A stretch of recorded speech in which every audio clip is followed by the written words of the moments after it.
आई असते जन्माची शिदोरी, सरतही नाही आणि उरतही नाही. आई माता माय जननी हिच्याविषयी शब्द लिहितानाही थबकतात.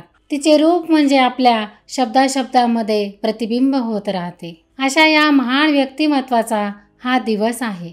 इसवी सन 1908 मध्ये पहिल्यांदा अमेरिकेतील आना मेरी जर्विसने मदर्स डे म्हणून साजरा केला होता. ॲनानंतर अमेरिकेत इसवी सन 11 मध्ये अनेक ठिकाणी हा मातृदिन साजरा केला.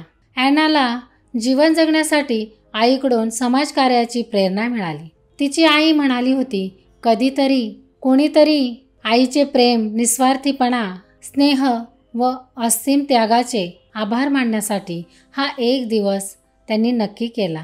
अमेरिकेचे 28वे राष्ट्राध्यक्ष थॉमस वुडरॉ विल्सन यांनी 8 मे 1914 या दिवशी मे महिन्यातील दुसरा रविवार हा घोषित केला. मातेचे श्रेष्ठत्व वर्णन करताना आचार्य म्हणतात, 10 उपाध्यायापेक्षा एक आचार्य श्रेष्ठ आहे, 100 आचार्यापेक्षा एक पिता श्रेष्ठ आहे व 1000 पितापेक्षा एक माता श्रेष्ठ आहे.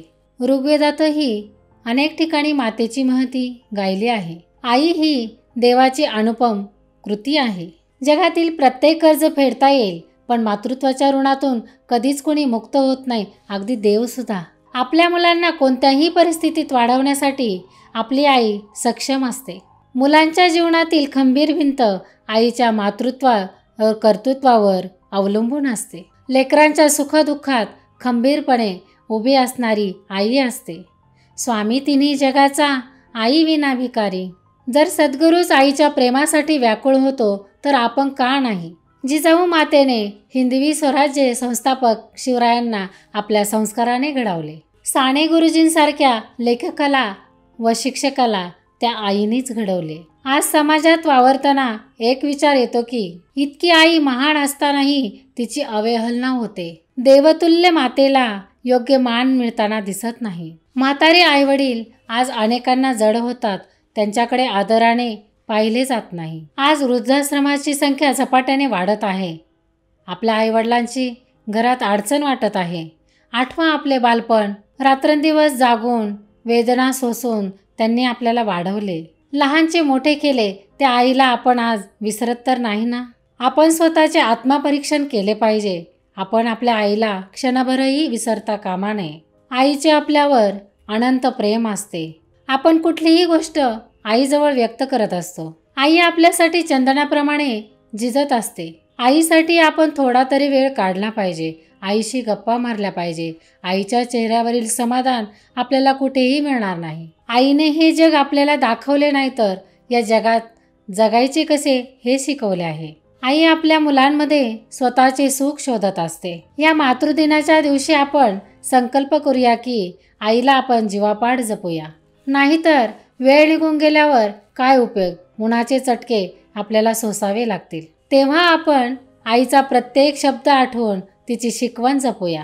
कुठून लिहू, कसं लिहू, शब्द गावत नाही, तशी कधी 4 वळीत आई मावत नाही. थकतात सारे, थकते घर, पण ती थकत नाही. तिच्या इतकं साऱ्या जगात कुणीच धावत नाही. अंधारुणी येते वाट दिसेनाशी होते, ती होते दिवा बोट धरून पुढे नेते. ठेच लागो कळ येवो परके होतात सगळे, सावलीसारखी सोबत माय पदर घेऊन येते. देवाच्या प्रत्येक गाभाऱ्याला अपेक्षांचा नवस आहे. 12 मे हा दिवस माझ्या आईचा दिवस आहे. कधी हतबल तर कधी खंबीर अशी स्त्री असते. तिची अडचण म्हणजे मुलांच्या शाळेची फी असते. आई ही कधी अंगणात फुललेली तुळस असते. येणाऱ्या संकटांना सांभाळत सकारात्मकता देणाऱ्या शिखरांची ती कळस असते. आई म्हणजे स्वराज्याच्या शूर छत्रपतींची जिजाऊ असते. आईने जन्म दिला म्हणून तर आपल्याला हे जग पाहायला मिळाले आहे. माऊलीची जो सेवा करीतो थोर त्याची पुण्याई, पैशानीही दुनियेत मिळेल तुला सर्व काही. वेड्या रे बरेच जन्म जातील पण मिळणार नाही आई. आई सारखे दैवत साऱ्या जगतावर नाही. आई सारखे दैवत साऱ्या जगतावर नाही. जगात प्रत्येकाला सुख पाहिजे, पण माझ्या सुखात मला माझी आई पाहिजे. सगळी दुनिया बदलते पण आई कधीच बदलत नसते. ती सुरुवातीपासून शेवटपर्यंत ती तशीच राहते. किती वर्णू आई तुझी आठवण, सगळं जग अपुरे वाटते. आज हे बोलताना असे वाटते की खरंच परमेश्वराने आपल्यासाठी आईला पाठवले. खूप ऋणी राहील देवा, माझ्या आईला सुखी ठेव. तुझे खूप खूप आभारी राहील. मला आई बनवले आणि माझ्या आईसाठी या मातृदिनाच्या दिवशी सर्वांना खूप खूप शुभेच्छा.